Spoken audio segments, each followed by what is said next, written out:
You might not be able to tell, but I'm 5'9". I'm pretty tall. Pretty muscular too, if you ask me. Can you tell? Can you tell? Ha! I tricked you. I'm not 5'9". I'm 5'8". Now, did that feel good when I lied to you there? To become so invested in me? To really believe that I was one of the tallest men on earth just to get your hopes and dreams crushed? Do you think that's funny?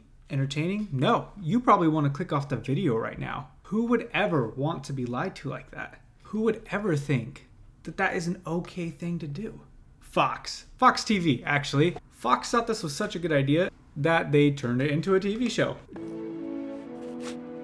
Once, there was an average Joe Millionaire. It's a show where 20 women are deceived into thinking that they have a chance with a man who inherited $50 million. The only problem is he's actually poor.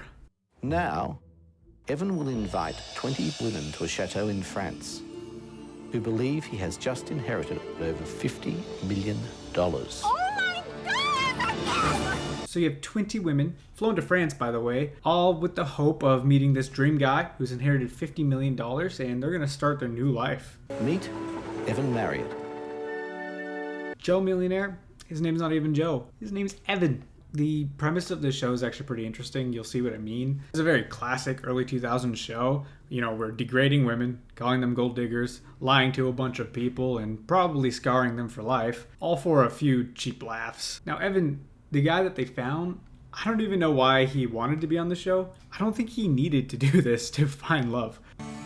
I'm in the construction business because I like what I do. I just always had a love for getting my hands dirty. Then I figured, well, I can make money at this, so I'll go ahead and do it. I mean, listen to this guy. He likes getting his hands dirty. He describes it as carving the earth. It's a feeling of power to shape the earth, carve things out. You know, it's just like being Michelangelo. Really thinks of himself as Michelangelo. I'd say, you know, this guy who's 6'5", he's a hunk. He's pretty athletic. He's got a stable job. Even if it doesn't pay amazing, he's got a stable job and he likes it. I don't think this guy needed to lie on national TV to 20 women just to get a chance at love. IMDb says he was born in 1974. He's basically the same age as my mom. And he can't have my mom, but he could definitely have your mom. Your mom doesn't stand a chance against this guy, even if he's making only $19,000. Look at him. All the people I've worked for are they're up there with the high flyers. They're the top percentage. I think that we've got a fair bit of work to do with Evan, you know, eating hamburgers and belching and farting and so forth as you go along. It really is not going to go down with the young ladies. So after we meet Evan, they start off by telling us their master plan, which is really funny because they explain it as teaching him the ways of the wealthy. Except, didn't he inherit this money? I mean, he didn't grow up wealthy. He inherited this money. So why would he already know the ways of the wealthy?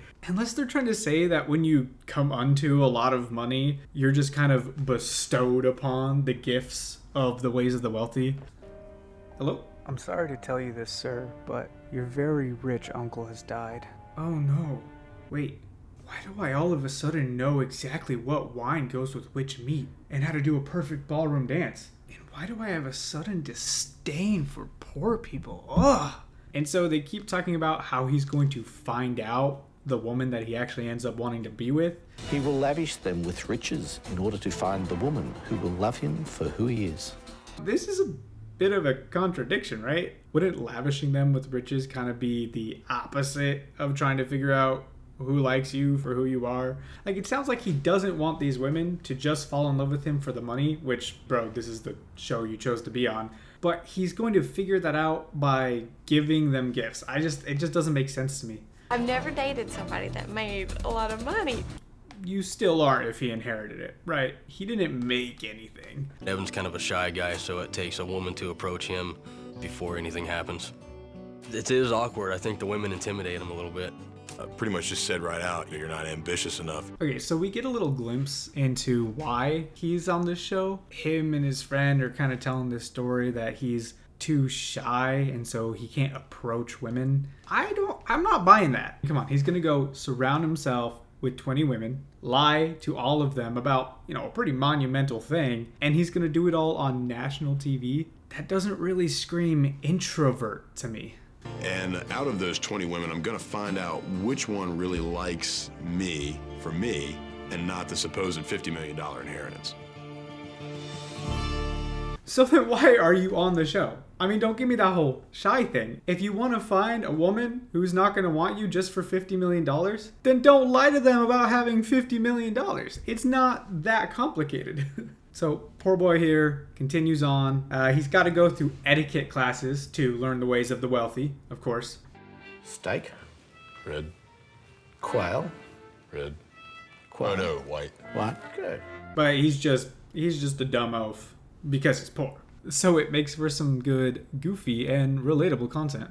The etiquette lesson started out kind of odd because when I first met her and she stuck her hand out there, I didn't know really what I was supposed to do, if I was supposed to, lick it or kiss it or just shake it. Not lick it, no. I feel like even if you don't know what to do, there's some much safer options out there. No touch. Kiss? No kiss. No kiss. And I had to wipe it off. I had some slobber on there when it was done. Ew! You just said you don't know what to do, so you decided to meet in the middle and make out with her hand instead? Gross, dude. And then there's the whole wine pairing thing. I mean, I don't really blame him here. I don't have a clue. I have no idea what wine goes with what food, so I'd be pretty lost there too. Now we get into meeting some of the girls. Ever since I was a little girl, I have dreamed about being a princess. Just the whole Cinderella story just coming true, and it's so real. Dang. So we're not just out here deceiving them, we're crushing little girls' dreams too. Classy, Fox. Evan was an ordinary guy who made very little money. But suddenly, his life changed when he inherited almost $50 million.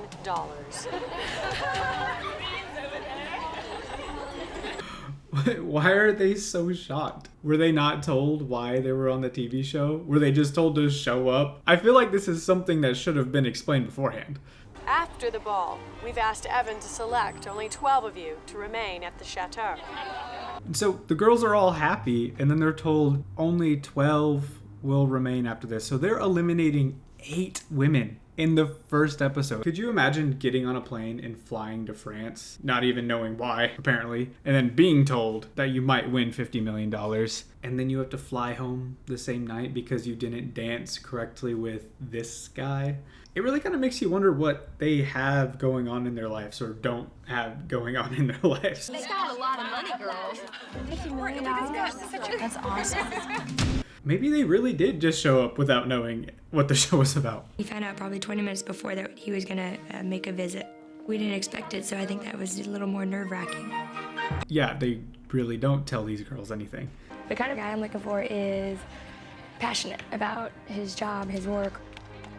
See, that's funny because the real Evan, the one who does construction, he does like his job. He is passionate about his work. But what is she expecting him to be passionate about? He inherited this money. Unless she's saying that she wants him to be passionate about waiting around while his family dies? Because that's kind of dark. The first horse they were going to put me on took one look at me and broke away from the trainer, bucking and kicking. Yeah, that's my horse. See, this horse knows what's up. He doesn't want any part of this. How you doing?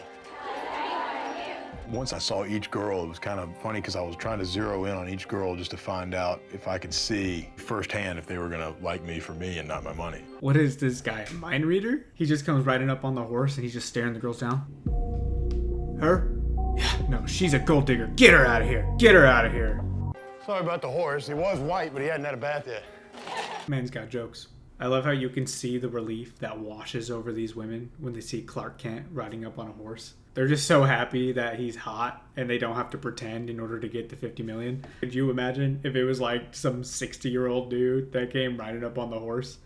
I just thought Gaston from the fairy tale. The character Gaston, when he came up on the horse and he handled the horse really well. Gaston? You know he's the bad guy, right? As I rode off, I realized that I had just started the biggest lie of my life. Yeah, man.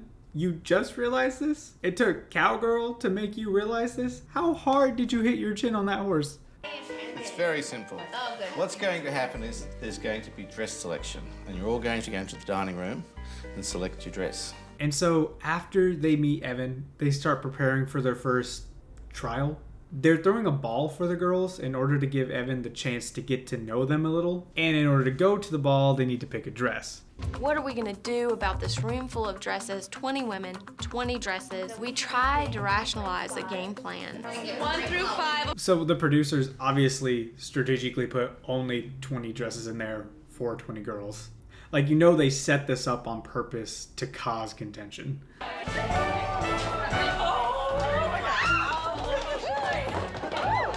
It was a herd of cattle.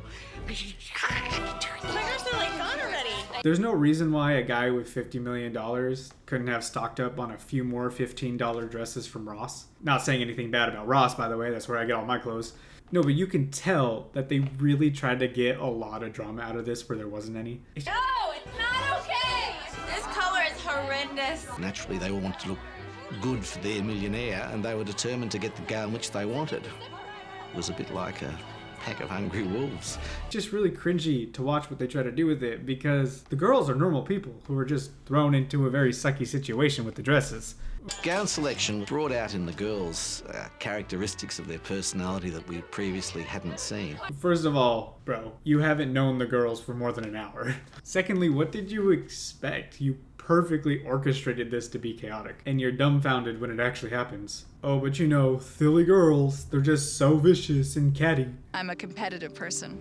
I don't like to lose. Now, Heidi is one of the contestants that's introduced a little more here. She's actually one of the women that I do think showed their true colors in this scene. Let me look in the mirror. Let me look in the mirror. I knew it would just be like a free-for-all, so I literally just grabbed 2 gowns, you know, because some of those gowns are not the best gowns. She just straight ran in there and grabbed 2 dresses. She didn't care at all about the other ladies around her. I mean, look at this clip.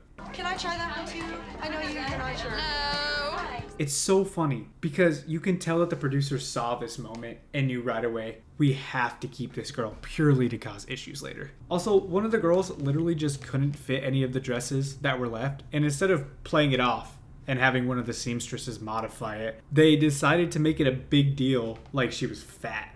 It's a beautiful dress if it were to fit. I mean, She's a different shape and different size. You can really tell something is from 2003 when you look at this girl and you try to say that she's fat. So they have this ball, and it starts with the girls being introduced one by one to Evan, and some of the questions get really personal. The first question out of her mouth is, Evan, what is your middle name? it took me so off guard. It's like she knew in the back of her mind something was wrong. I hesitated for a minute, and you could hear a pin drop. Bro straight up started having a panic attack over this question. This has been a really nice date. I kind of have a silly question for you. What is your middle name? Oh crap. Oh no. Gosh, I wasn't prepared for this at all. Oh my gosh, what do I do? Maybe he really is shy. I knew I was in deep trouble. I just figured if the girls could move and I could just kind of slide my feet as best I could from side to side, you know, it would look halfway decent. And then after he meets other girls, they start doing dances. You're smooth. I'm smooth? You're smooth. Your steps are eloquent. Great. He's a very good dancer. Bro literally just learned how to dance an hour ago. You're smooth. Your steps are eloquent. Thanks. I literally just learned how to walk. Yesterday, actually. After the dances, they start having small talk, and he's freaking out. When we actually got a chance to talk, I wasn't really sure what kind of questions they were going to ask me. Where do you live in California? I'm kind of in between places. He's talking about how he doesn't want to give too much away, but also doesn't want to seem rude, and how he's so bad at lying. You know, that's right now, I don't really know. It was a lot harder than I thought. I'm not a good liar, so obviously even just the thought of leading them on is kind of weird. Okay, just don't lie. They're all convinced you inherited this money. For all they know, you were a construction worker before this. There's no reason for them to think otherwise. Also, I love how he's acting like he's going to give it away, like they could have some kind of sneaking suspicion about this. The hardest thing is disarming the conversation, and it's just basically being very methodical as to how you answer the questions and make sure that you don't, give too much away, but yet you don't want to be rude. Like the premise of him bringing up something random from his childhood, like riding a bike, and one of the girls goes, "Ew, really? You rode bikes? I know for a fact rich guys don't ride bikes." That's just so funny to me. So anyways, at the end of the night, he chooses 12 girls by giving them each a pearl necklace. And what do you know? Heidi is one of them. Heidi.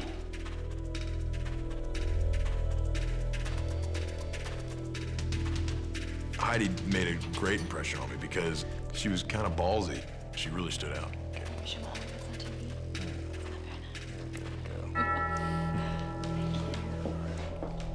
We all know the producers definitely made him keep her in to cause drama and boost ratings later on. He's giving all these girls really nice compliments. Brandy. Well, Brandy's got a great figure because of her working out and stuff, and she invited me to a spin class. Katie from LA. She really was confident. She knew how to carry a conversation. Melissa M. Melissa's smile is absolutely stunning. I mean, it really is. It's just stunning. Diana. When she first appeared, she was very confident but very gracious with it. And then when he gets to Heidi's, he's just like, yeah, she's got big balls. Ballsy. And that's exactly what I'm looking for in a woman. Massive cojones. Ballsy. Now, the way they send them home is actually really sad and kind of dehumanizing. Those of you who do not receive a necklace will have to pack your things and leave tonight. Ladies, those of you who did not receive a necklace, please leave the chateau. They don't even give them the night, it seems. They're just like, okay, you unwanted and disgusting ladies, you're going home tonight. And so that's basically the whole premise of Joe Millionaire. There's 8 more episodes to this, so I might make more on it. He just keeps doing these trials and dates with some of the girls to try to figure out who really likes him and who doesn't. And at the end, whoever he picks, they're not left with nothing when she reveals the truth. They do get cut a check for $1 million, which isn't even close to what they're told, but it's something, I guess. Personally, I still think I would be upset, not to be greedy or anything, but even adjusting for inflation, in 2024, if I was told 50 million and then I was given 1 million, I'd be like, great, I can buy a bedroom with this. Okay, I just tried to record an outro like 20 times. I don't know how. This is my first video on YouTube. If you liked what you saw, hit subscribe, hit the bell icon. If not, give me a dislike, roast me in the comments. Bye.